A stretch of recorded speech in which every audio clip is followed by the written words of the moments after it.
Hello friends, आज हम fluid mechanics पढ़ेंगे और इसका जो क्वेश्चंस आते हैं बीपीएससी हो जाए या और भी जो जनरल कॉम्पिटिशन्स के एग्ज़ाम्स हैं उसमें एप्लीकेशन बेस्ड क्वेश्चंस आते हैं, बेसिक यूनिट्स आते हैं। तो आज हम सारा कवर कर लेंगे। तो स्टार्ट करते हैं। तो जनरली जो हमारा फ्लो रहेगा वो फंडामेंटल यूनिट से रहेगा। पहले फंडामेंटल्स जानेंगे, फ्लूइड्स का क्या है, यूनिट्स क्या होता है, प्रेशर का, relative density, different types of pressures पढ़ेंगे, पास्कल्स लॉ के बारे में पढ़ेंगे, उसका एप्लीकेशंस पढ़ेंगे क्योंकि एप्लीकेशन से हमेशा क्वेश्चंस रहता है और ये आपको पता होना चाहिए कि क्या क्या एप्लीकेशंस पास्कल्स लॉ के हैं और बर्नौलीज के क्या क्या एप्लीकेशंस है। ऑब्वियसली डेरिवेशन पर नहीं जाना है, किसी के डेरिवेशन पर नहीं जाना है। और फाइनली हम लोग इंस्ट्रूमेंट्स पढ़ेंगे कि कौन सा इंस्ट्रूमेंट होगा, जैसे वेंचुरीमीटर क्या यूज एप्लीकेशन है या और भी अलग अलग किस तरह का आप पार्टिकुलर फ्लो को किस तरह से मेज़र करते हैं। ठीक है, तो वो सारा पढ़ते हैं हम लोग। तो सबसे पहले समझते हैं कि फ्लूइड है क्या। फ्लूइड होता है कि वैसा चीज़ जो कि मूव कर सकता है, जो कि फ्लो कर सकता है। तो फ्लूइड लिक्विड भी अगर मान लेते हैं कि वाटर हो गया तो वाटर भी एक फ्लूइड है, राइट, क्योंकि ये मूव कर सकता है। गैस गैस भी एक तरह से फ्लूइड है, वो भी मूव कर सकता है, राइट। सॉलिड सॉलिड फ्लूइड नहीं है, ये मूव नहीं कर सकता है। तो याद रखें कि वाटर, गैस, ये सारा फ्लूइड्स हैं। इवन केरोसिन जो भी लिक्विड फॉर्म में है, जो मूवेबल है, वो फ्लूइड है। ठीक है, इवन गैसियस फॉर्म में भी है, वो भी मूव कर सकते हैं, तो वो भी फ्लूइड है। तो ये तो बेसिक सबको पता होगा। अब देखते हैं फंडामेंटल्स ऑफ फ्लूइड। तो any substance that can flow under the shear stress, ठीक है, include both liquid and gases, बता दिया। And as we know that 2/3 of the earth जो सरफेस है वो वाटर से कवर है और जो हमारा अर्थ का एटमॉस्फेयर है, एनवेलप है, वो एयर से है। यानी फ्लूइड हर जगह है ऑलमोस्ट, राइट। तो फिर आगे देखते हैं कि पहले एक मैंने वर्ड यूज़ किया, shear stress. What is shear stress? तो जनरली क्या होता है ना कि जैसे मान लेते हैं कि एक पार्टिकुलर सॉलिड क्यूब है, सपोज वुड ब्लॉक है, ये है वुड ब्लॉक है, ठीक है। अगर आप इसके पार्टिकल्स को देखेंगे, इसके लेयर्स अलग अलग लेयर से बना होगा, इस तरह से लेयर से बना होगा ये पार्टिकुलर वुड ब्लॉक, ये जो 3D बन चुका है।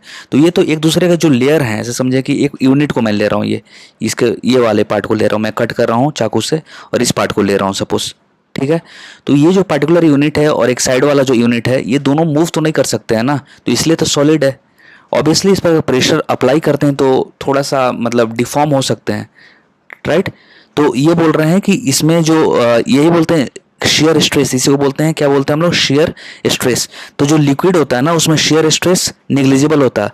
इसके कारण क्या हुआ, फॉर दिस रीजन, इससे हुआ क्या कि तब तो मूव कर पाता है ना, एक लेयर हो गया, ये 2 लेयर हो गया लिक्विड का, तो मूव कर पाते हैं। यही सॉलिड कोई भी ऑब्जेक्ट होता है तो इसमें शेयर स्ट्रेस जो होता है बहुत हाई रहता है, इसलिए मूव नहीं कर पाते हैं, ठीक है। तो ये बेसिक चीज़ हो गया। एक फैक्ट है, एक नॉर्मल ये फैक्ट है कि the shear stress of fluid, shear stress जो फ्लूइड का होता है 10⁶ times, nearly 1 million times smaller than the solid. That's why they are movable, ठीक है ना। और शेयर स्ट्रेस मैक्सिमम किस में होता है, सॉलिड में होता है। मैक्सिमम किस में होता है, सॉलिड में होता है। मतलब इतना ही समझिए, कभी भी शेयर स्ट्रेस है कि लेयर्स का मूवमेंट, जैसे पानी भी अलग अलग लेयर से बना हुआ है ना, तो पानी तो फ्लो कर जाता है, ऊपर वाला लेयर नीचे वाला लेयर आराम से फ्लो कर रहा है एक दूसरे पर, ठीक है। इस तरह बस सॉलिड भी तो एक तरह से समझे कि बहुत सारा लेयर ऐसे ऐसे प्लेट से बना हुआ है। कोई भी एक, सपोज ये क्यूबिकल सॉलिड है, प्लेट से बना हुआ है एक तरह से ये, ठीक है। तो ये पार्टिकुलर जो प्लेट से बना हुआ है, इस तरह का जो भी प्लेट से बना हुआ है, ये अलग अलग प्लेट से जो बना हुआ है ये, ठीक है, तो ये मूव नहीं कर सकता है। तो यानी शेयर स्ट्रेस जो है ना वो मैक्सिमम है। तो ये बातों से क्या सीखें कि शेयर स्ट्रेस मैक्सिमम किस में रहता है, सॉलिड में होता है। और negligible nearly 1 million times lesser किस में होता है, लिक्विड में होता है। लिक्विड बोल दें, फ्लूइड बोल दें, क्लियर। तो अगर ऐसा ऑप्शन आ जाता है कि the fluid have higher shear stress, false हो जाएगा, ठीक है ना, have a negligible shear stress. फिर देखते हैं कॉम्प्रेसिबिलिटी कंपैरिजन क्या है। बता दिया मैंने, सॉलिड एक्सट्रीमली लो कॉम्प्रेसिबिलिटी होता है, volume change slightly by stress, change हो सकता है, डिफॉर्म हो सकता है उसमें। लिक्विड लो कॉम्प्रेसिबिलिटी होता है, volume remains almost fixed under pressure, clear. और गैसेस हाईली कॉम्प्रेसिबल, देखते हैं ना गैस को छोटा सा भी एरिया में हम लोग दबा सकते हैं हाई प्रेशर में, जैसे जो सिलेंडर यूज़ करते हैं हम लोग, हाई प्रेशर सिलेंडर रहता हो गैस में जो खाना बनाने के लिए यूज़ करते हैं। डेंसिटी वेरी कर सकता है significantly with pressure and temperature. तो हाईली कॉम्प्रेसिबल कौन होता है, सॉलिड? नो, सॉलिड नहीं होता। सॉलिड कैसे आप कॉम्प्रेस कर पाएंगे, बट गैस जो होता है ना वो हाईली कॉम्प्रेसिबल होता है, याद रखें।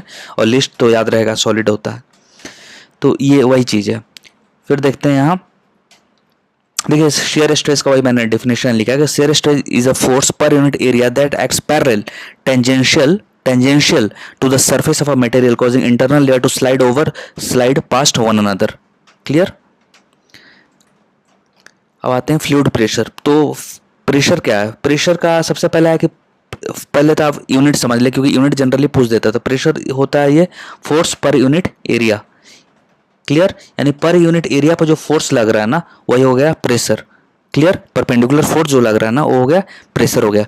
अब यहाँ से यूनिट निकाल सकते हैं फोर्स अपॉन एरिया से। तो आप जब निकालेंगे तो ये आ जाएगा M L minus one T minus two. ठीक है। तो ये आ जाएगा आपका unit M L minus one T minus two, जो यूनिट डायमेंशन चैप्टर में भी हम लोग देख लेंगे ऐसे। बट आप याद रखेंगे प्रेशर का, प्रेशर से यहीं से निकल फोर्स अपॉन एरिया। क्लियर। और इसका यूनिट क्या होता है? तो यूनिट होता है इसका पास्कल। इसका यूनिट क्या होता है? पास्कल होता है। ठीक है। यूनिट क्या होता है? पास्कल होता है। आई होप कि आपको इसमें प्रॉब्लम नहीं आएगा। हमने जैसे हम लोग जानते हैं कि फोर्स अपॉन एरिया होता है ना, फोर्स। तो फोर्स किससे बना रहता है? Force is equal to mass into acceleration होता है। ओके। तो एक्सेलरेशन क्या होता है? मीटर पर सेकंड स्क्वायर होता है। और ये मास एम, कैपिटल एम इसको बोल देते हैं। ये मीटर क्या होता है? इसको लेंथ बोल देते हैं। और ये टाइम होता है तो टी माइनस टू। ठीक है। तो ये हो गया फोर्स अपॉन एरिया। एरिया क्या होता है? एरिया क्या होता है? एल स्क्वायर होता है। डायमेंशन टू होता है ना, तो फिर ये और ये कट जाएगा तो क्या हो जाएगा? M L minus one T minus two. Clear. I hope आपको समझ में आ गया होगा ये। तो यूनिट आप निकाल सकते हैं अगर आपको पता रहे कि क्या ऐसे, मतलब डायमेंशन निकाल सकते हैं जब यूनिट आपको पता रहेगा तो। क्लियर। तो ये हो गया अपना इसका पार्टिकुलर यूनिट क्या है? न्यूटन पर मीटर स्क्वायर है। ब्लेस पास्कल ऐसा यूनिट है। और एक कन्वर्जन पूछ देता है कभी कभी, 1 मार्क्स का पूछ सकता है। आई थिंक कौन सा एग्जाम में, शायद एडीओ या कहीं तो एग्जाम में मैच करने को आ गया था कि 1 ATM में होता है नियरली 1.013 बार, 1.013 बार या 1.013 into 10 to the power 5 pascal. Okay. या 1 bar is equal to nearly is equal to 10 to the power 5 pascal. याद रखेंगे 1 bar is equal to 10 to the power 5 pascal. Okay. ये क्या है? प्रेशर का कन्वर्जन यूनिट है, pressure का unit है। ठीक है। राइट। और फिर एक और यूनिट होता है टॉर। तो 1 टॉर जो होता है ना, 1 torr is equal to 1 mm of mercury. जो मर्क्यूरी होता है ना, मर्क्यूरी का 1 mm जो हाइट जब पहुंचता है ना 1 mm का, तो उसको बोलते हैं टॉर बोलते हैं। 1 mm ऑफ Hg टॉर। याद रखेंगे ये दोनों, 1 mm ऑफ Hg टॉर होता है। और 1 ATM में कितना होता है? 760 mm ऑफ Hg। तो यानी 760 टॉर। क्लियर। तो 1 ATM में कितना होता है? 760 mm of 1 ATM is atmospheric pressure. ATM क्या है? एटमॉस्फेरिक प्रेशर में कितना होता है? 760 mm ऑफ Hg। क्लियर। तो अब याद हो जाएगा 1 bar 10 to the power 5 pascal, 1 torr 1 mm of Hg, और 1 ATM 1 atmospheric pressure 760 mm of Hg। ठीक है ना। जो मर्क्यूरी होता है ये, तो मान लेते हैं कि 1 mm है यहाँ तक, तो ये 1 टॉर हो गया, 760 हो गया था, यानी 1 ATM के बराबर हो गया। ठीक है। 1 ATM के बराबर हो गया। और 1 bar 10 to the power 5 pascal, ये यूनिट याद रखेंगे। तो याद होगा डायमेंशन से यूनिट देख लिए, प्रेशर का डायमेंशंस देख लिए, फिर इधर शेयर स्ट्रेस देख लिए अपन, और कॉम्प्रेसिबिलिटी फैक्टर्स देख लिए। राइट। अब आ जाते हैं डेंसिटी पर। डेंसिटी और रिलेटिव डेंसिटी ये इजी है, जो कि 7th क्लास में भी आपने पढ़ा होगा। तो डेंसिटी इज इक्वल टू क्या होता है? मास बाई वॉल्यूम होता है। ऐसा यूनिट आराम से निकाल सकते हैं, kg पर मीटर क्यूब। डायमेंशंस इजी है, ml to the power -3 and it is a scalar quantity. हमेशा याद रखें, प्रेशर हो या डेंसिटी, प्रेशर डेंसिटी ये किस तरह का क्वांटिटी है? स्केलर है। स्केलर में क्या होता है? स्केलर में डायरेक्शन नहीं होता है, डायरेक्शन नहीं होता है।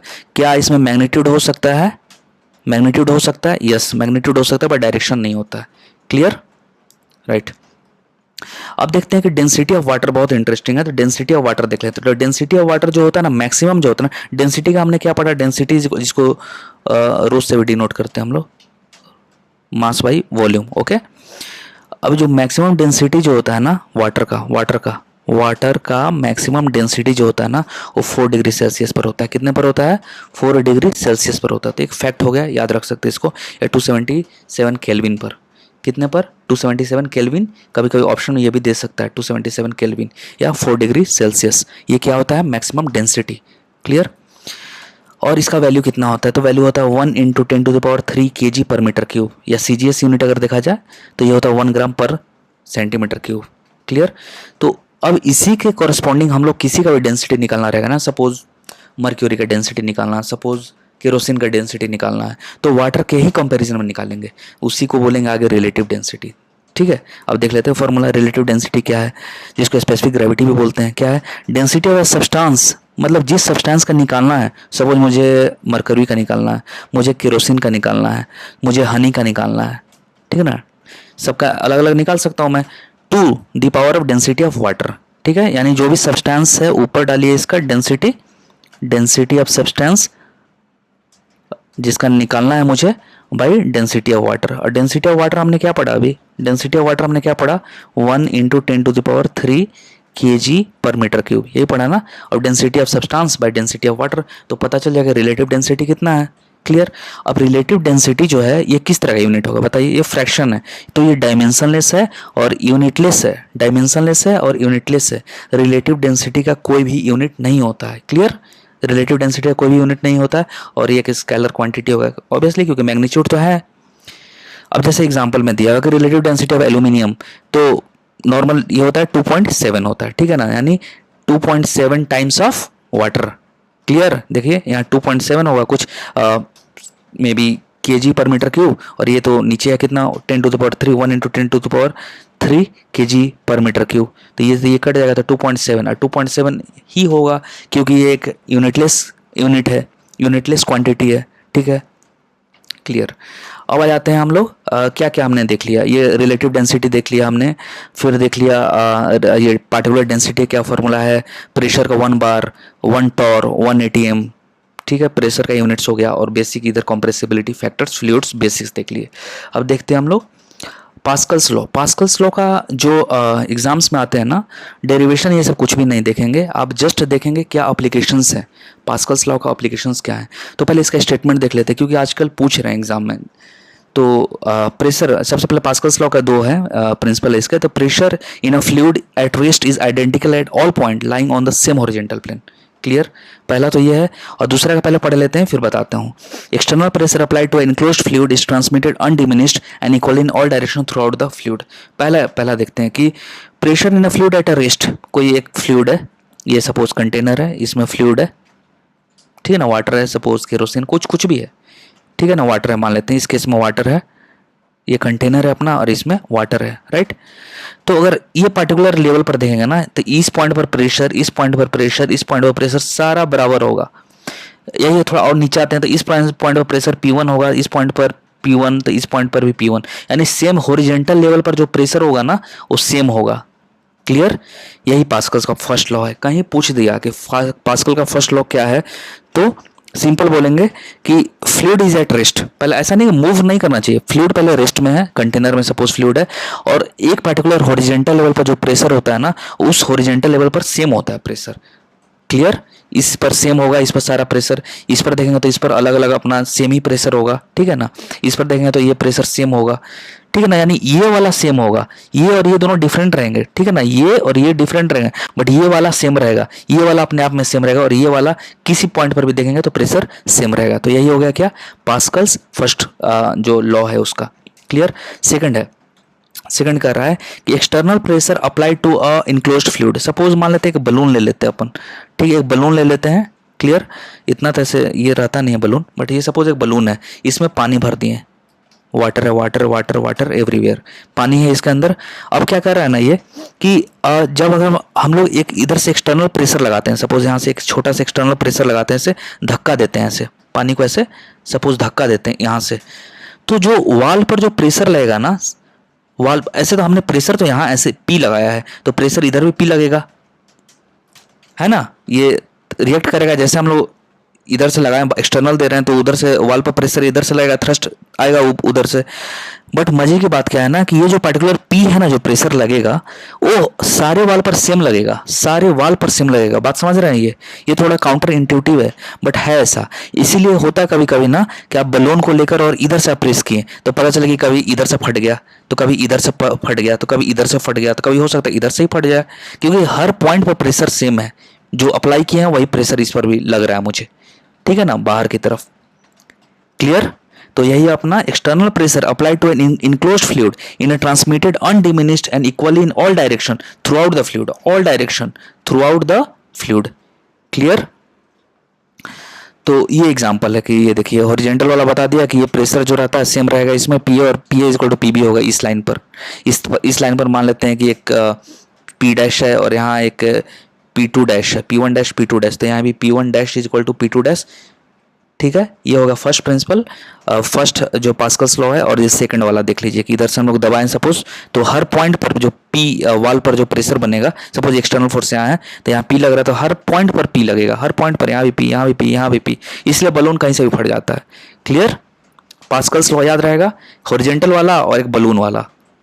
कहीं पूछ दिया कि कौन सा लॉ है तो आप मतलब यहाँ से यूज़ कर सकते हैं, क्योंकि आजकल पूछ रहा है केवल यूनिट डायमेंशन से नहीं पूछ रहा है, उसका एप्लीकेशन बेस्ड पे पूछ रहा है। ऑब्वियसली डेरिवेशन तो नहीं पूछेगा।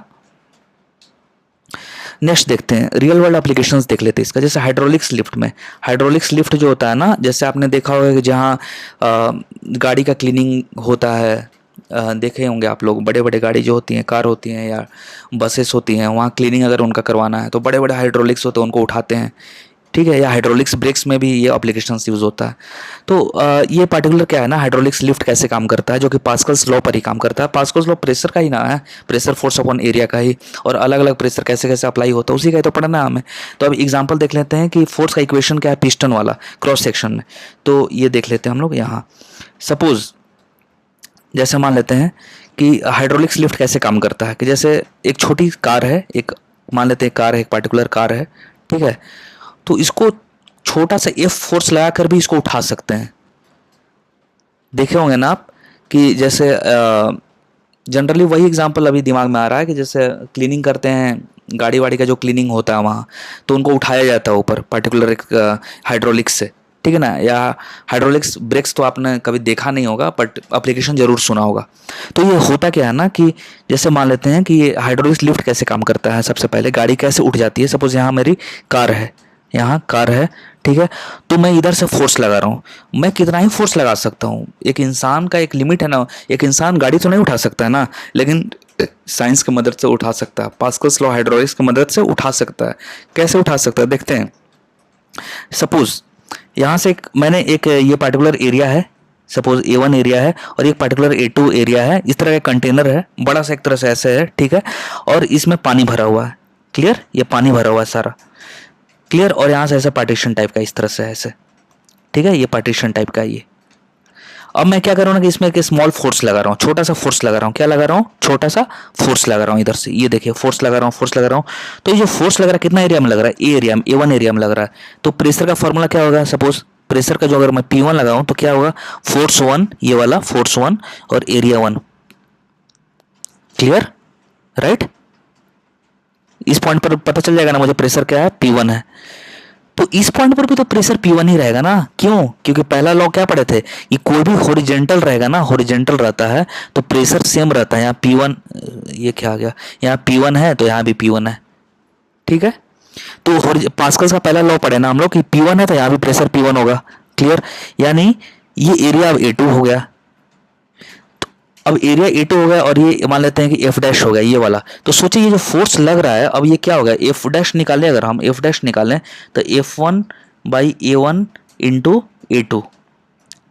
अब देखिए A2 कितना बड़ा एरिया है, A2 बहुत बड़ा एरिया है इससे, तो इसमें मल्टीप्लाई हो गया और ये पर्टिकुलर यूनिट जो भी है।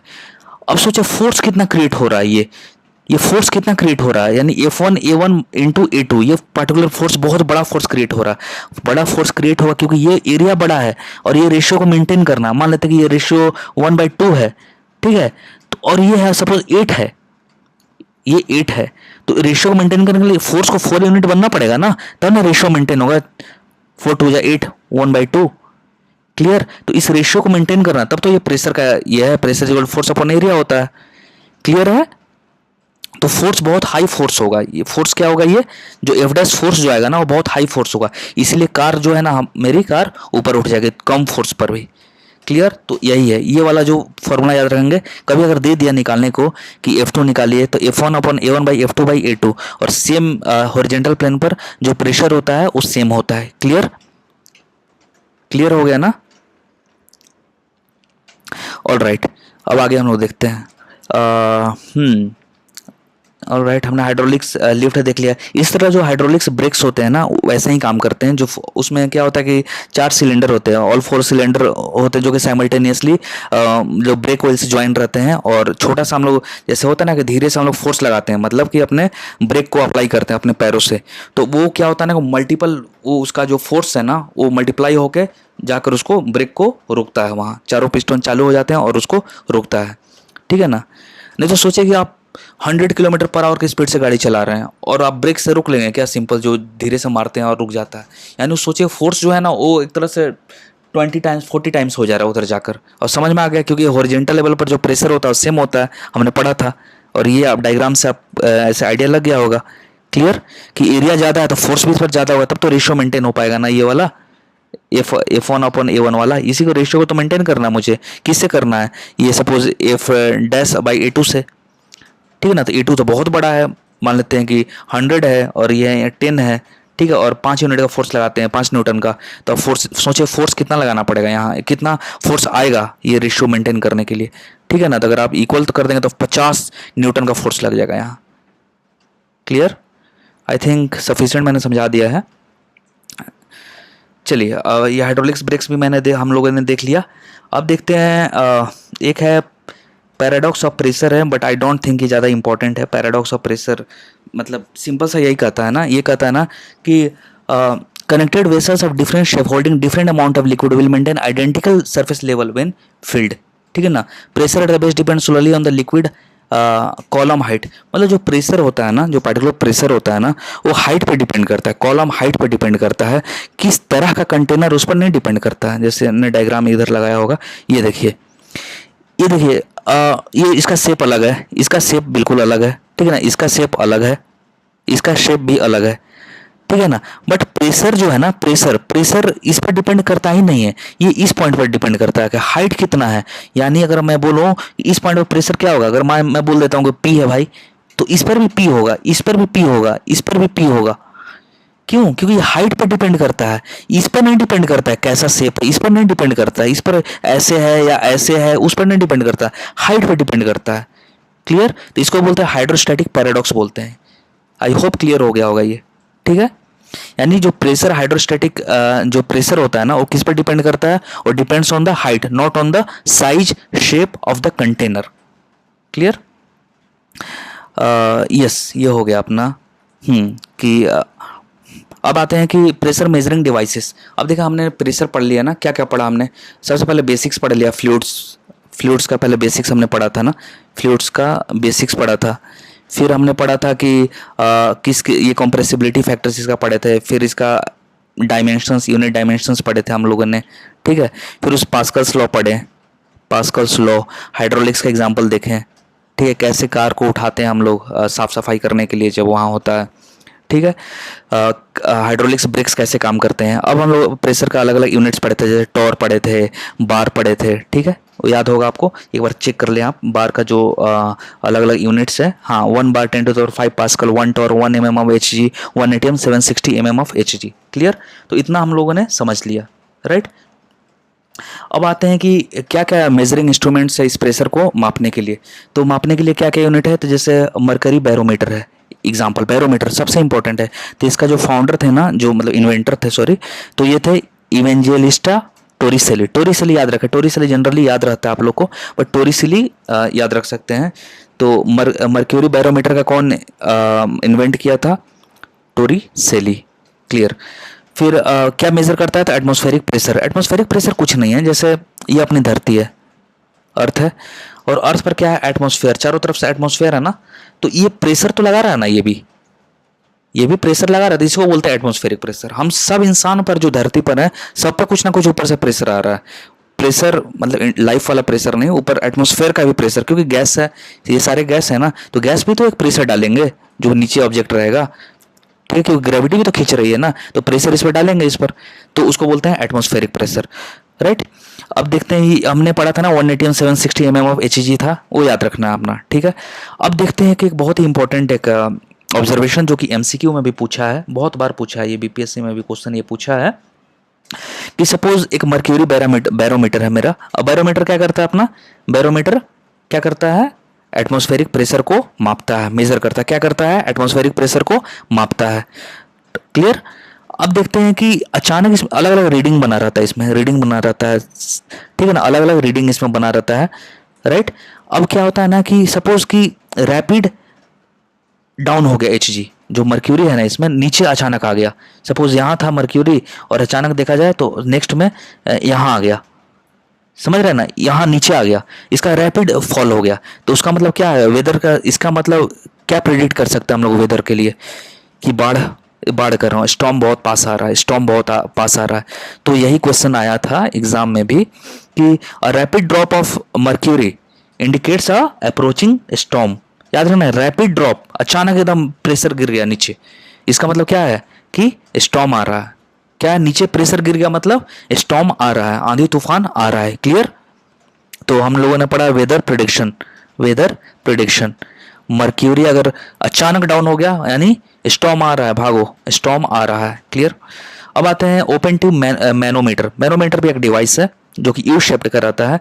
ये जनरली इसमें प्रेशर डिफरेंस को मापते हैं, गॉस प्रेशर डिफरेंस, अलग अलग प्रेशर का डिफरेंस को नापते हैं।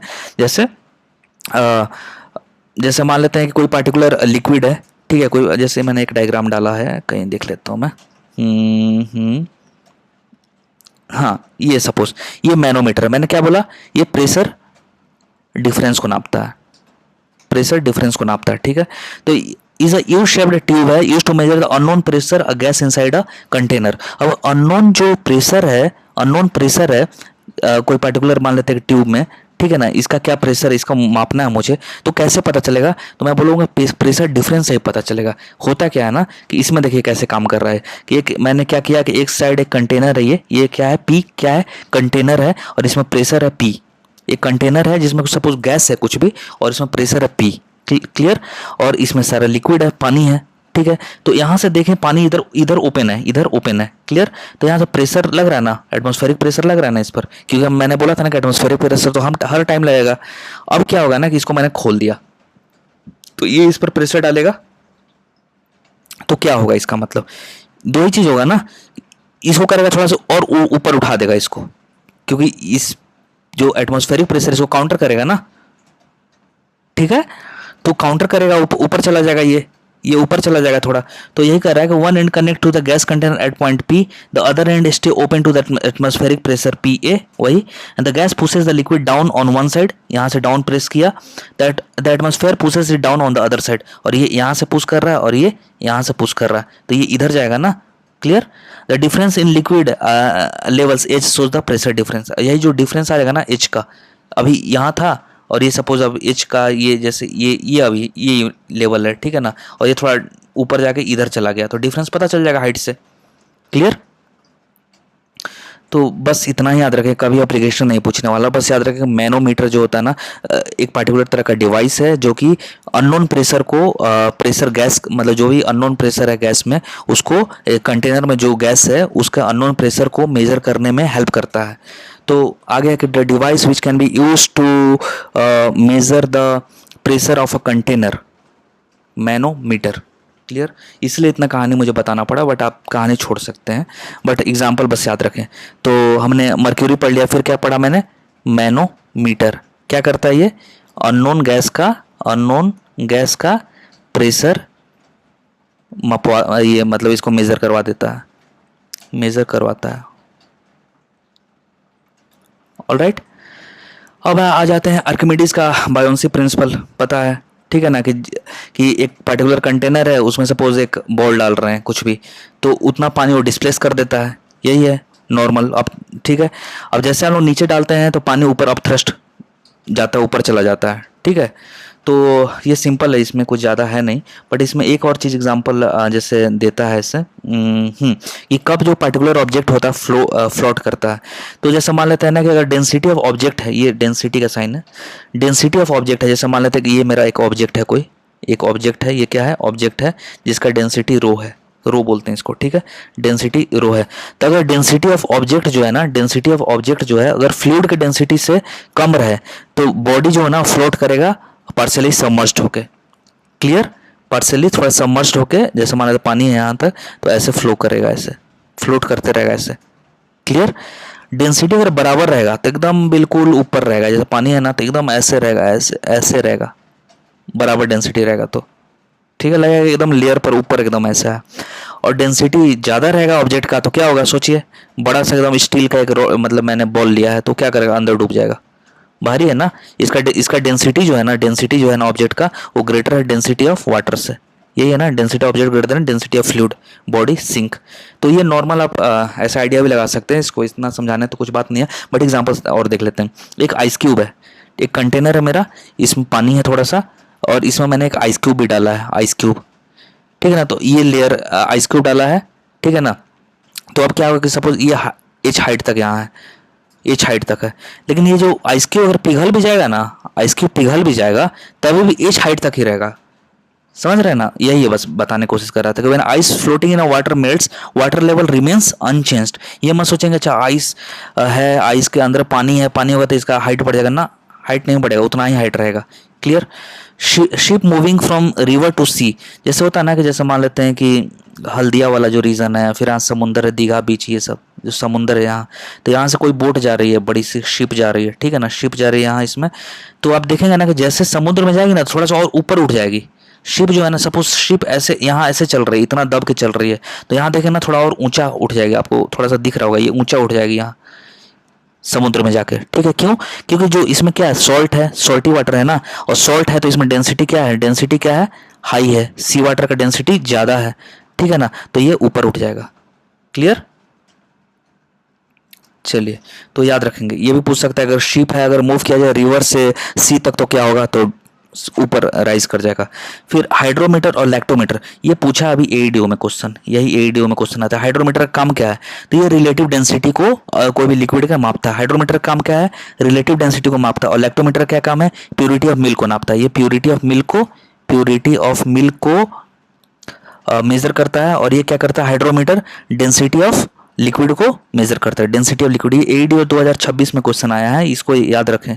हाइड्रोमीटर, ठीक है ना, hydro relative density of liquids, water नहीं लिक्विड का डेंसिटी, और रिलेटिव डेंसिटी ऊपर मैंने बताया था। Clear.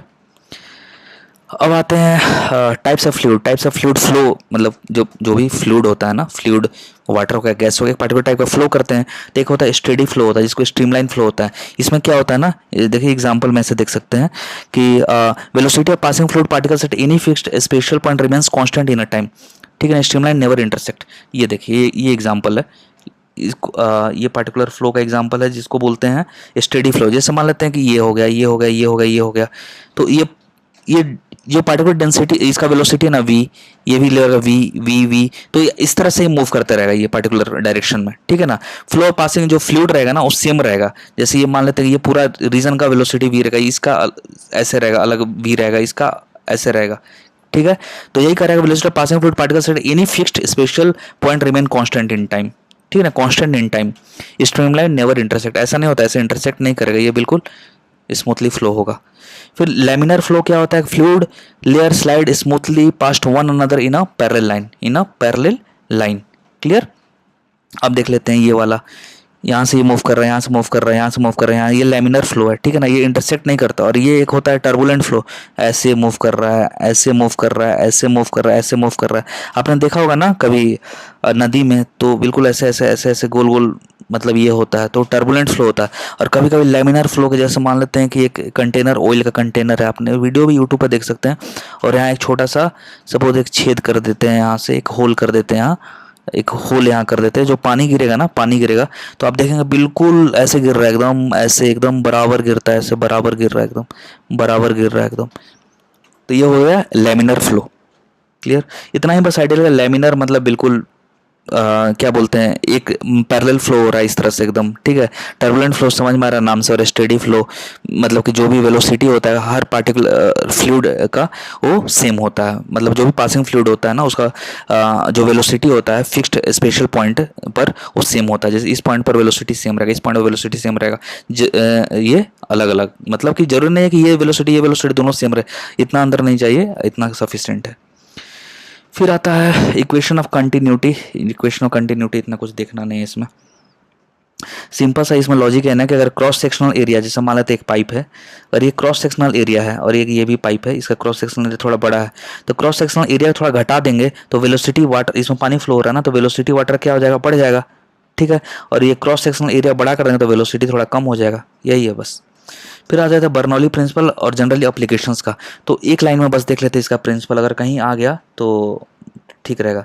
For steady streamline incompressible non viscous flow, पहले तो नॉन विस्कस होना चाहिए, विस्कोसिटी आगे मैं बताता हूँ। Total energy per unit volume remains constant along a streamline, ठीक है। तो इसमें एक चीज़ याद रखें बर्नौली के प्रिंसिपल में, प्रेशर एनर्जी, काइनेटिक एनर्जी और पोटेंशियल एनर्जी, तीनों का जो सम होता है ना वो कांस्टेंट होता है। क्लियर, इतना ही। कौन कौन, कहीं ऑप्शन में दे दिया कि in Bernoulli's principle which among the following makes it a constant, तो कौन कौन है, pressure energy P, kinetic energy, potential energy. Clear. तो ये बेस्ड है क्या, law of conservation of energy पर, law of conservation of energy पर बेस्ड है कि energy is conserved, energy neither created nor destroyed. तो ये पार्टिकुलर जो इक्वेशन होगा वो कांस्टेंट होगा, इतना ही बस याद रखना है बस आपको। हाँ, कंडीशन का स्टेडी होना चाहिए, स्ट्रीमलाइन इनकॉम्प्रेसिबल फ्लूइड होना चाहिए, ठीक है, नॉन विस्कस लिक्विड होना चाहिए, मतलब कि उसका जो विस्कोसिटी होना चाहिए वो जीरो होना चाहिए। विस्कोसिटी अभी मैं बता देता हूँ, विस्कोसिटी आगे है एक टॉपिक छोटा सा। की एप्लीकेशन ऑफ बर्नौली प्रिंसिपल, इसका बर्नौली का प्रिंसिपल का कुछ एप्लीकेशंस है। और इससे पहले इससे पहले हम लोग देख लेते हैं कि विस्कोसिटी क्या होता है। तो internal friction resistance offered between adjacent fluid layer sliding over each other. जैसे मान लेते हैं ना कि यहाँ पानी जा रहा है, ऐसे ऐसे ऐसे पानी जा रहा है, पानी जा रहा है, पानी जा रहा है ऐसे, ठीक है, यहाँ पानी ऐसे जा रहा है, ठीक है। तो सोचो ना, एक ये लेयर है पानी का, ये भी लेयर है, तो एक दूसरे स्लाइड कर रहा होगा ना, एक दूसरे स्लाइड कर रहा होगा ना, ये लेयर सटा हुआ स्लाइड कर रहा है एक दूसरे पर। तो वही जो रेजिस्टेंस जो मतलब फेस करता है ना, जब भी कोई लेयर वाटर का या कोई भी हनी का, तो जितना जो रेजिस्टेंस ज़्यादा फेस करेगा, जितना रेजिस्टेंस मतलब इसको मूव नहीं करने देगा, ये वाला है ना इसको मूव नहीं करने देगा, ये वाला इसको मूव नहीं करने देगा, एक दूसरे को रेजिस्ट करेगा, तो उसका विस्कोसिटी हाई होगा, विस्कोसिटी हाई होगा, स्पीड स्लो हो जाएगा। जैसे मतलब हनी को आप देखें हैं, जो मध होता है, तो आप देखेंगे कि वो ऐसे आप फेंकेंगे तो बिल्कुल वो मतलब एक तरह से स्मूथ फ्लो नहीं करता है, लेकिन आप पानी को निकाले, वाटर को आप फेंकें तो सडन दे ऐसे निकल जाएगा, सड से ऐसे निकल जाएगा, ठीक है ना। यानी विस्कोसिटी जो है ना इसमें कम है और विस्कोसिटी इसमें ज़्यादा है। विस्कोसिटी क्या है इसमें, ज़्यादा है हनी में। क्लियर ना। तो यानी लेयर एक दूसरे को स्लाइड कर रहा है, ज़्यादा स्लाइड करेगा तो ज़्यादा रेजिस्टेंस देगा, और ज़्यादा रेजिस्टेंस देगा यानी विस्कोसिटी ज़्यादा। तो हनी में रेजिस्टेंस ज़्यादा है, उसके लेयर्स के बीच में, जब मैं बोल रहा हूँ हनी मतलब उसके लेयर्स के बीच में रेजिस्टेंस ज़्यादा है। क्लियर। अब देख लेते हैं अप्लीकेशंस। तो यही इसका कंडीशंस था ना बर्नौली का, तो याद हो गया ना, प्रेशर एनर्जी, काइनेटिक एनर्जी और पोटेंशियल एनर्जी का सम क्या बर्नौली का कांस्टेंट बनाएगा, ठीक है ना। हाँ, बर्नौली का कांस्टेंट बनाएगा, मतलब ये जो पार्टिकुलर प्रिंसिपल है जिसमें प्रेशर एनर्जी, काइनेटिक एनर्जी और पोटेंशियल एनर्जी का तीनों का सम जो होता है वो कांस्टेंट होता है, ये ठीक है। अब इसका एप्लीकेशन देख लेते हैं बर्नौली प्रिंसिपल का। तो सबसे पहले बर्नौली प्रिंसिपल का एक होता है कि टोरिसेली लॉ एक होता है जिसमें speed of liquid existing in a small hole at a depth. ये सिंपल है कि मान लेते हैं कि इसमें पानी भरा हुआ है, इसमें पानी एक कंटेनर है और यहाँ हाइट h है और यहीं मैं एक छेद कर दिया, एक होल कर दिया, तो यहाँ से पानी गिरना चालू होगा। तो जो पानी का जो स्पीड होगा ना, पानी का ये जो पानी इधर गिर रहा है उसका स्पीड होगा ना, तो √2gh होगा। ये क्या होगा, √2g और h वाला हाइट हो गया, ये वाला हाइट हो गया। हमने पढ़ा था ना हाइट पर डिपेंड करता है वो, याद है, ऊपर प्रेशर भी हमने पढ़ा था तो हाइट पे डिपेंड करता है। तो ये होगा 2gh। ये वेलोसिटी ऑफ क्या है, वेलोसिटी ऑफ लिक्विड है जो कि निकल रहा है, ठीक है ना। ये क्या है, वेलोसिटी ऑफ लिक्विड जो कि निकल रहा है यहाँ से, जो कि हाइट h पर जो होल है, ये पर्टिकुलर होल है, यहाँ से जो पानी निकल रहा है ना उसका वेलोसिटी है ये √2g। जी कितना हो जाएगा, 10 मीटर पर सेकंड स्क्वायर, ग्रेविटेशन जी वाला, एक्सेलरेशन ड्यू टू ग्रेविटी वाला, और हाइट ये वाला हो गया, ठीक है ना। तो ऐसा ही दे देगा कि सपोज ऐसे आजकल न्यूमेरिकल तो पूछ रहा है, जैसे मान लेते हैं कि ये 5 मीटर है और जी का वैल्यू दे दिया 10 मीटर पर सेकंड स्क्वायर, तो बताओ वेलोसिटी कितना होगा, ठीक है ना। तो √2gh, तो √2 10 और हाइट कितना है, हाइट है अपना 5, ठीक है ना। तो ये हो जाएगा 10 मीटर पर सेकंड, ये स्पीड हो जाएगा किसका, लिक्विड का, ठीक है ना। √100 हो जाएगा ये क्लियर। तो स्पीड ऑफ लिक्विड को भी निकालना तो बर्नौली प्रिंसिपल का ऐसे भी यूज़ कर सकते हैं, वहाँ से ये डेराइव हो जाएगा √2gh। अब ये याद भी रख सकते हैं क्योंकि आजकल न्यूमेरिकल एक बार पूछ दिया था ना। मैग्नस इफेक्ट, जैसे आपने क्रिकेट बॉल देखा है ना, क्रिकेट बॉल, तो क्रिकेट बॉल में हमने देखा है कि बॉल स्पिन होता है, ठीक है ना। तो स्पिन कैसे हो जाता है बॉल, ठीक है, तो स्पिन हो जाता है या बॉल स्विंग करता है, ठीक है। या फुटबॉल भी, जैसे गोल पोस्ट इधर है, फुटबॉल यहाँ से ऐसे रोनाल्डो मारा और ऐसे चला जाता है, ये कैसे होता है। तो इसमें भी ये बर्नौलीज का प्रिंसिपल्स लगेगा। इसमें क्या होता है बर्नौलीज का प्रिंसिपल में, सपोज क्रिकेट बॉल देखते हैं, तो एक कभी आपने देखा हो ना, एक साइड जो होता है ना थोड़ा सा पुराना हो जाता है, यानी रुखरा हो जाता है थोड़ा सा ये, ठीक है ना, ये साइड रुखरा हो जाता है और दूसरा साइड शाइनी साइड होता है, शाइनी साइड होता है। इसलिए आप देख रहे होंगे कोई भी बैट्समैन होता है ना, वो बॉल को बहुत ज़ोर ज़ोर से उसको एक साइड को शाइन करते रहता है, ठीक है। ऑस्ट्रेलिया वाला जो केस हुआ था, पता नहीं आपको याद है कि नहीं, उस टाइम उसको क्या बोलते हैं, सैंड पेपर स्कैंडल जो था, उसमें एक एक साइड को, इसी को तो रुखरा कर रहा था इसको ना। अब क्यों कर रहा था वो, उसको साइंस पता था, क्या पता था कि ये जो साइड है ना, जो कि रुखरा साइड है, जो कि ब्लंट साइड है, तो इससे क्या होगा ना कि जब बॉल पास होगा, जैसे जैसे बॉल मैं कराऊंगा ऐसे, तो इसका कोई पर्टिकुलर वेलोसिटी मैं दूंगा, तो जो एयर का जो वेलोसिटी है ना, इधर से हवा जा रहा है, इधर से हवा आ रहा है, इधर से हवा आ रहा है, इधर से हवा आ रहा है बॉल पर, ठीक है। तो यहाँ से जो हवा गुजरेगा ना, हवा जो गुजरेगा वेलोसिटी ऑफ विंड जो होगा ना, वो थोड़ा कम होगा। और यहाँ से जो वेलोसिटी आ रहा है ना हवा का, वो फास्ट होगा। क्यों? क्योंकि यहाँ देखिए थोड़ा सा रुख रहा है, तो थोड़ा सा रेजिस्ट करेगा, तो इसलिए वेलोसिटी v1 अगर जो होगा ना, और ये वेलोसिटी v2 है, तो v1 is less than v2। Clear? v1 is less than v2, यानी रुखरा साइड का जो वेलोसिटी ऑफ विंड है, इस साइड जो हवा आएगा उसका जो स्पीड होगा वो इस साइड का हवा से कम होगा। रुखरा ऑब्वियसली, रुखरा तो रेजिस्टेंस मिलेगा ना हवा को, और यहाँ तो मतलब आ जाएगा, फटाफट आ जाएगा। इसके कारण होगा ना, इसके कारण क्या होगा कि यहाँ वेलोसिटी बहुत हाई है, यानी प्रेशर बहुत कम हो जाएगा। तो प्रेशर क्या हो जाएगा, लो हो जाएगा। वेलोसिटी जहाँ हाई, देखिए वेलोसिटी यहाँ बहुत हाई, यानी प्रेशर कम, यहाँ वेलोसिटी लो, यानी प्रेशर हाई। क्लियर? अब प्रेशर कैसे फ्लो करता है, हायर टू लोअर, यानी बॉल जो है ना इधर मूव करने लगेगा। तो इसलिए इसी तरह हम लोग इन स्विंग कराते हैं, दूसरे तरफ पकड़ के आउट स्विंग कराते हैं। क्लियर? ठीक है।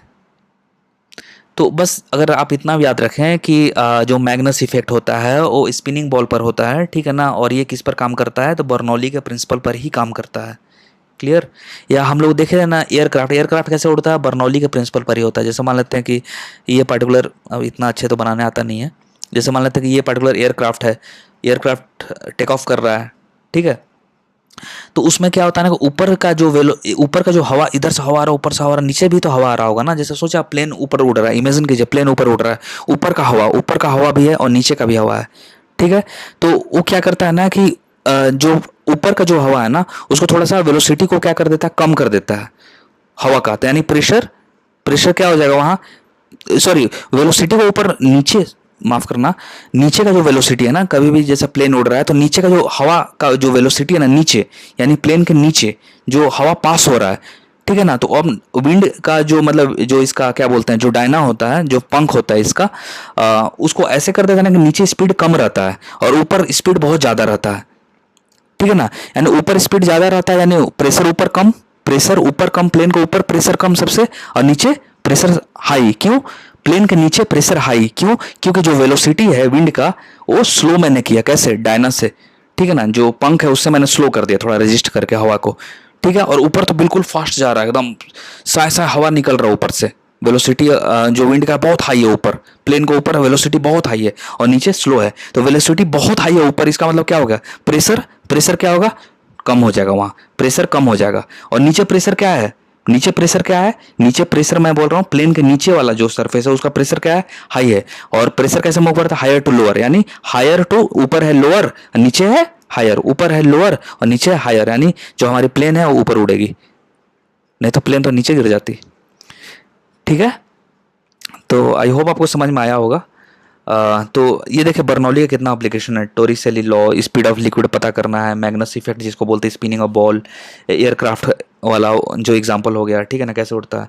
एक वेंचुरी मीटर होता है, ये भी एक डिवाइस है जो कि किस स्पीड से फ्लो हो रहा है ये पार्टिकुलर मतलब कोई भी पाइप्स, जैसे मान लेते हैं पाइप से निकल रहा है ना पानी, तो किस स्पीड से फ्लो हो रहा है ना, उसको निकालते हैं। और देखिए वेंचुरीमीटर ऐसे दिखता है, कुछ इस तरह से लगा दिया जाता है, ठीक है ना, यहाँ से निकलता है और इधर से ऐसे जाता है, ठीक है। तो ये मेजर करता है कि speed of flow of liquid, ठीक है ना, speed of flow of liquid, याद रहेगा ना। वेंचुरीमीटर का काम क्या है, speed of flow of liquid, speed of flow of incompressible fluid in a pipe में, ठीक है ना, एक पाइप है सपोज ये, तो इसमें मेजर करता है। मैनोमीटर मैंने बता दिया था आगे। फिर एक और एग्जांपल है बर्नौली का ही, कभी देखे है ना कि यूएस वगैरह में डिस्कवरी पर बचपन में भी देखे होंगे कि टोर्नेडो आता था और कोई पर्टिकुलर सपोज घर है, तो घर का जो छत है ना ये उड़ जाता था। ये क्यों होता था सोचिए, नॉर्मल है, अंदर तो प्रेशर, अंदर जो है अंदर तो क्या है कि ऊपर विंड बहुत तेज जा रहा है, टोर्नेडो है, सोचो कि 250 किलोमीटर पर आवर की स्पीड से इधर जा रहा है, ठीक है ना, यानी प्रेशर इधर क्या हो गया, कम हो गया। और अंदर तो एटमॉस्फेरिक प्रेशर नॉर्मल जो रहता है प्रेशर वैसा ही है, अंदर तो हवा नहीं है। अब क्या हुआ कि प्रेशर इधर हाई है, प्रेशर क्या है, हाई है, अंदर घर के अंदर प्रेशर क्या है, हाई है। अब देखिए हाई टू लो जाएगा तो इसको क्या करेगा, छत को उखाड़ के लेके चला जाएगा।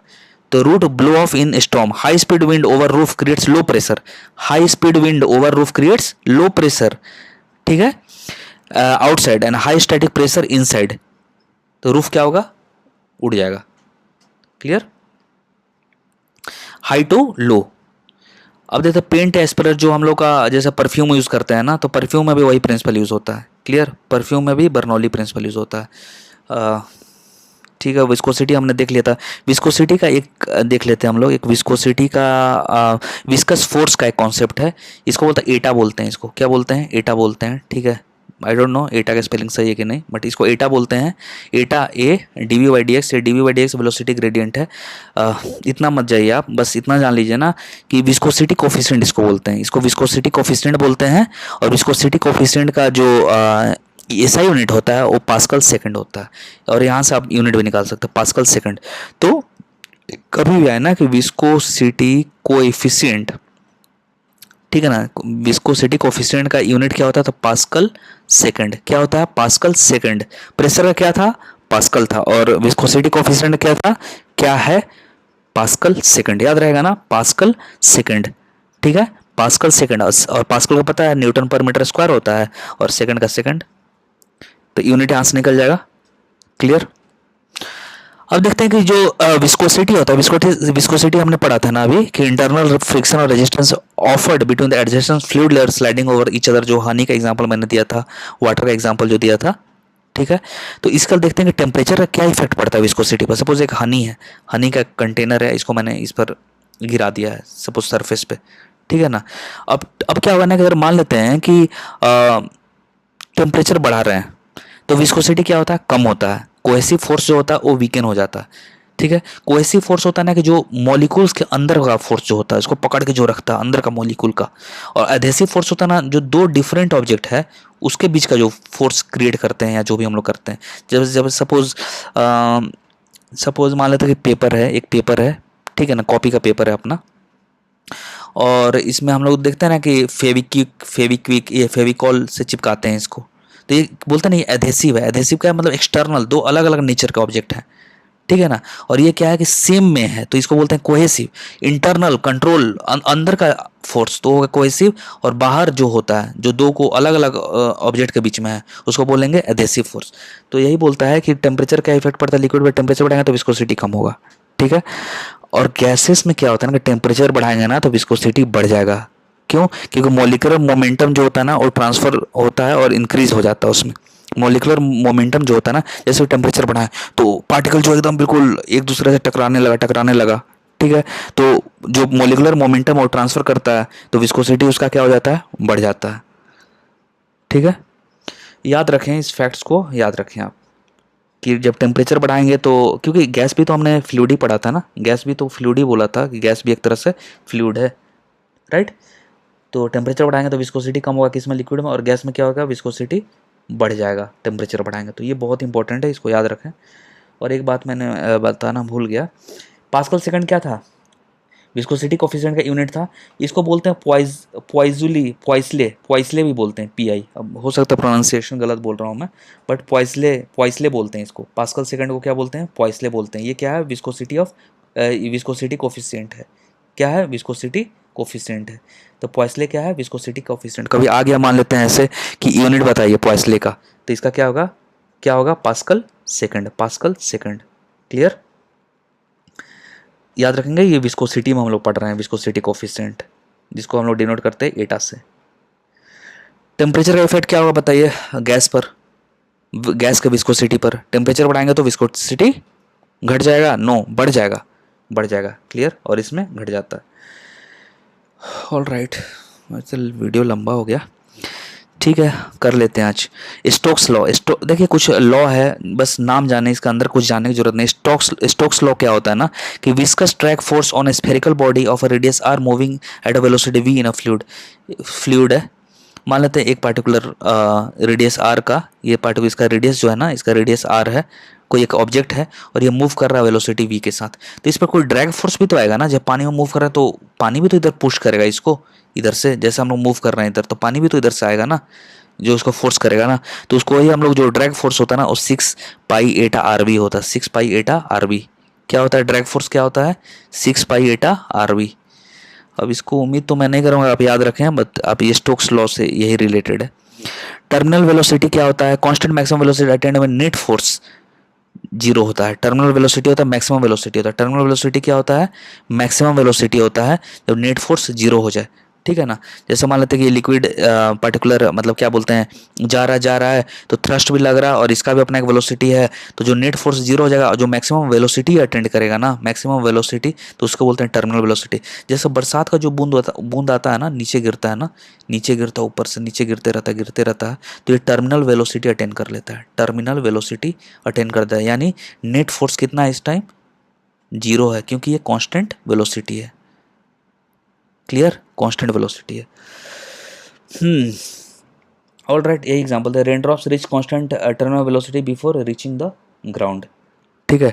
और एक एग्जांपल है कि जैसे मान लेते हैं कि ये बूंद है, ये एक बड़ा बूंद है, पानी का इतना बड़ा तो नहीं रहता है, बट ये बूंद है, ठीक है ना, आर ऊपर से गिर रहा है, तो जितना बड़ा इसका रेडियस आर है, इसका कैपिटल आर है, तो जितना बड़ा रेडियस रहेगा उतना हायर टर्मिनल वेलोसिटी होगा। समझ गए ना? जितना बड़ा रेडियस उतना बड़ा टर्मिनल वेलोसिटी। यही बोल रहा है कि टर्मिनल, ये वीटी है ऐसे, टर्मिनल वेलोसिटी जो डायरेक्टली प्रोपोर्शनल होता है आर स्क्वायर के, तो larger radius much higher terminal velocity. याद रखेंगे इसको, कहीं पूछ दिया अगर कि जो टर्मिनल वेलोसिटी होता है, जो कि एक कांस्टेंट वेलोसिटी होता है, वो किसके प्रोपोर्शनल होता है? किसके प्रोपोर्शनल होता है? रेडियस के स्क्वायर के प्रोपोर्शनल होता है। ठीक है। एक रेनॉल्ड नंबर है, ये डायमेंशनलेस नंबर है, प्रिडिक्टिंग फ्लो रेजिम, किस तरह का फ्लो होगा उसको बताने का काम आता है। देखिए पूरा डिटेल में नहीं जाए, सोचेगा रेनॉल्ड नंबर का क्या काम आता है, तो बस ये प्रिडिक्ट करता है फ्लो किस तरह का होगा। टर्मिनल वेलोसिटी क्या होता है? कांस्टेंट वेलोसिटी होता है कि जब नेट फोर्स उस पर जीरो होता है तो कितना मैक्सिमम वेलोसिटी अटेंड कर सकता है। स्टोक्स लॉ क्या बोलता है कि कोई भी एक पार्टिकुलर स्फेरिकल बॉडी है जो कि पानी में मूव कर रहा है, तो एक फोर्स ऊपर से, बाहर से भी तो आएगा थ्रस्ट, जो पानी भी तो उसको ये करेगा ना, तो उसमें क्या उसका पार्टिकुलर जो थ्रस्ट लगेगा, जो फोर्स लगेगा, वो क्या होगा, उसको निकालना। विस्कस ड्रैग फोर्स जिसको बोलते हैं, वो क्या होगा? सिंपल। तो Stokes law, terminal velocity, constant, Reynold क्या बताता है किस तरह का फ्लो रेजिम होगा, यानी लैमिनार फ्लो ऊपर पढ़े थे ना, स्ट्रीमलाइन फ्लो होगा या टर्बुलेंट फ्लो होगा, किस तरह का फ्लो होगा। ये अब डिटेल याद रखने की जरूरत नहीं है, बस याद रख सकते हैं कि जो रेनॉल्ड नंबर है ये डायमेंशनलेस है, कोई डायमेंशन नहीं है इसका। क्लियर?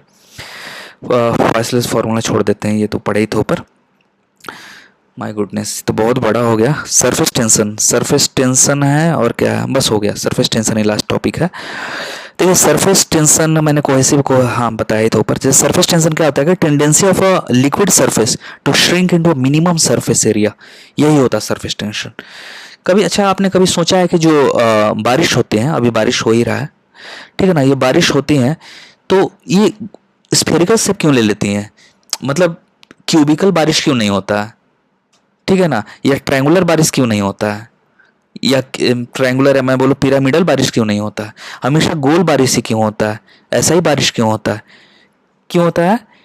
कि सरफेस टेंशन की वजह से। The tendency of a liquid surface to shrink into minimum surface area, तो यही एक पर्टिकुलर क्या बोल सकते हैं इसको, ज्योमेट्रिक शेप है ना स्फेरिकल, जिसमें मिनिमम सरफेस एरिया को अटेन कर सकता है। देखिए आप ट्रायंगल आप करेंगे तो बड़ा हो जाएगा, स्क्वायर करेंगे बड़ा हो जाएगा, बट आप एक स्फीयर कर लेंगे, ये समझ रहे हैं, तो ये वैसा ही रह जाएगा। सबसे मिनिमम सरफेस एरिया अटेन करना है, उसी को बोलते हैं हम लोग सरफेस टेंशन।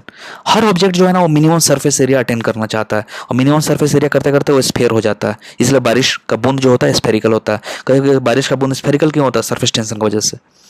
फॉर्मूला वही होता है, फोर्स अपॉन लेंथ, ठीक है, force upon length, force upon length ऐसा यूनिट न्यूटन पर मीटर होता है, याद रखेंगे। फोर्स अपॉन लेंथ होता है, ऐसा यूनिट क्या होता है, न्यूटन पर मीटर होता है, और जूल पर मीटर स्क्वायर होता है। और फॉर सरफेस एनर्जी के लिए डायमेंशन निकाल सकते हैं। Small droplet spherical because sphere has a minimum surface area for a given volume, ठीक है। फिर एक cohesive adhesive, cohesive attraction between identical molecules, water water के बीच में, पानी है पानी है, पानी पानी के बीच में जो अट्रैक्शन है उसको बोलते हैं कोहेसिव। और एडहेसिव अट्रैक्शन में डिफरेंट वाटर और ग्लास, वाटर और ग्लास बताया था ना, वाटर और ग्लास। तो ये क्या हो गया एडहेसिव। एडहेसिव विदेशी, अलग अलग दोनों, समझाने के लिए है, ऐसा कुछ नहीं है, बट डिफरेंट जब मॉलिक्यूल्स रहेंगे ना तो ये होगा एडहेसिव फोर्स, और सेम रहेंगे तो कोहेसिव फोर्स। अब देखते हैं, एक होता है मेनिस्कस शेप। मेनिस्कस शेप जैसे मान लेते हैं ना कि एंगल ऑफ कांटेक्ट होता है, एंगल ऑफ कांटेक्ट होता है। जैसे इसमें क्या होता है ना, जैसे ये वाला, जैसे ये शेप देख लेते हैं, एक कॉनकेव मेनिस्कस होता है, एक कॉन्वेक्स मेनिस्कस होता है, एक कॉनकेव प्योर वाटर के लिए होता है। जैसे ये होता है ना वाटर और ग्लास का हम लोग देखते हैं, तो जब भी पानी जो रहता है ना, वाटर जो रहता है ना, वाटर जो है, अगर ग्लास, एक सपोज ग्लास जो होता है ना, ग्लास, ठीक है, तो उस पर वाटर अगर गिराते हैं, उस पर सपोज पानी इस पर पड़ता है, इस पर ऐसे पानी पड़ रहा है ग्लास में, या ग्लास में पानी भर रहा है, उस पर भी कर सकते हैं। तो उसका जो शेप होगा ना इस तरह से कॉनकेव शेप होगा, ठीक है ना। और जो एंगल जो बनेगा ना, एंगल वो लेस देन 90 डिग्री होगा, ठीक है। लेकिन यही अगर देखेंगे ना कि मर्क्यूरी और ग्लास को एग्जांपल लेते हैं, मर्क्यूरी ले लेते हैं और ग्लास ले लेते हैं। ग्लास मतलब ग्लास शीट ले सकते हैं, इस पर मरकरी का जो भी बूंद है ना इस पर डाल दिए सपोज, तो उसका जो शेप होगा ना वैसे फुला रहेगा, ऐसे ऐसे रहेगा, ऐसे ऐसे आप देखेंगे चमकते रहेगा, ऐसे मोती की तरह, इस तरह से, ठीक है ना, ग्लास पर। क्लियर। और डीप कॉनकेव में ये ऐसे हो जाता है, जब प्योर वाटर जो होता है ना वो इस तरह का शेप का होता है, ऐसे हो जाता है, ऐसे ऐसे, थोड़ा बीच में हल्का गड्ढा रहता है, इस तरह से रहता है, ठीक है ना, ऑलमोस्ट 0 डिग्री रहता है। तो याद रखेंगे कि ग्लास वाटर में जो क्रिटिकल एंगल था, क्या कौन सा एंगल था ये, angle of contact. Angle of contact कितना होता है, यहीं से देख लेते हैं। एंगल ऑफ कांटेक्ट क्या होता है बेटे, ग्लास और वाटर वाला टाइम में, तो ये लेस देन 90 डिग्री होता है, ठीक है। और मान लेते हैं कि जहाँ मर्क्यूरी और ग्लास है, मर्क्यूरी और ग्लास है, तो वहाँ क्या होता है 90 डिग्री से ज़्यादा होता है। मर्क्यूरी और ग्लास में क्या होता है 90 डिग्री से ज़्यादा होता है। और 0 डिग्री में क्या होता है, जब नॉर्मल वाटर जो भीग जाता है, मतलब जब ग्लास पर पानी डालते हैं तो ग्लास भीग जा रहा है सपोज, तो ये परफेक्ट वेटिंग होता है। क्लियर।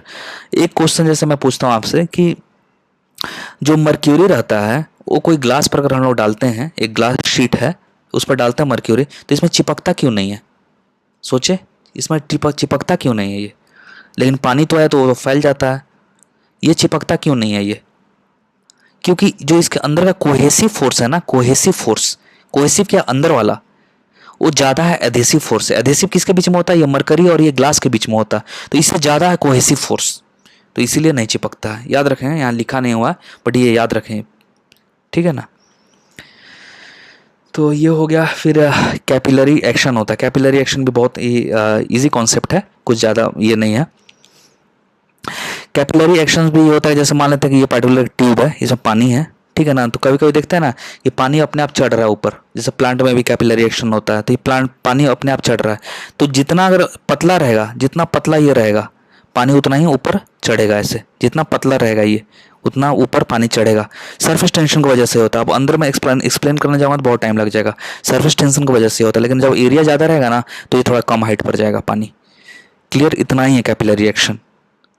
तो जो पर्टिकुलर हाइट, किस हाइट तक पहुंच सकता है, किस हाइट तक पहुंच सकता है ये पानी, ये डिपेंड करता है कि कितना नैरोअर है कैपिलरी ट्यूब, कितना नैरोअर है, पतला है कैपिलरी ट्यूब। ज़्यादा नैरोअर होगा तो ग्रेटर लिक्विड हाइट होगा, ठीक है ना। ज़्यादा अगर ब्रॉडर होगा तो कम लिक्विड हाइट होगा, मतलब कि लिक्विड किस हाइट तक पहुंच सकता है। क्लियर।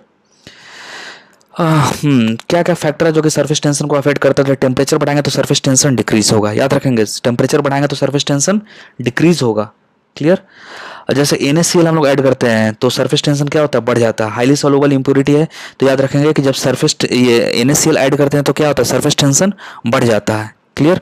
अगर मान लेते हैं कि सोप, डिटर्जेंट, फिनॉल जब ऐड करते हैं, सपोज सोप से साबुन हो गया, डिटर्जेंट हो गया, तो उसमें क्या होता है, सरफेस टेंशन घट जाता है। सरफेस टेंशन घट जाएगा तो क्या होगा ना कि कोई भी कपड़ा वपड़ा साफ करेंगे तो अंदर पानी, मतलब जो भी डर्ट है ना, अंदर तक पानी चला जाएगा एकदम। ठीक है। Helps water penetrate dirt. Warm जो सूप होता है ना वो पीने में बहुत अच्छा लगता है। क्यों? क्योंकि ये टंग जो होता है अपना वहाँ पूरा फैल जाता है, वो सरफेस टेंशन डिक्रीज हो जाता है, वो फैल जाता है। सरफेस टेंशन अगर बहुत हाई रहेगा तो फैलेगा नहीं। या ऑयल जो भी समुद्र होता है ना जिसमें वेब होता है, तो इसमें अगर ऑयल डाल देते हैं ना, जो भी कंटेनर ऑयल होता है डाल देते हैं, तो ये शांत हो जाता है। क्यों? क्योंकि सरफेस टेंशन को क्या करता है, लो कर देता है, सरफेस टेंशन को लो कर देता है। तो ये एप्लीकेशन देख लेते हैं कि क्या रीज़न है। कि जैसे पूछ दिया कि warm soup why it taste tasty, why it taste good.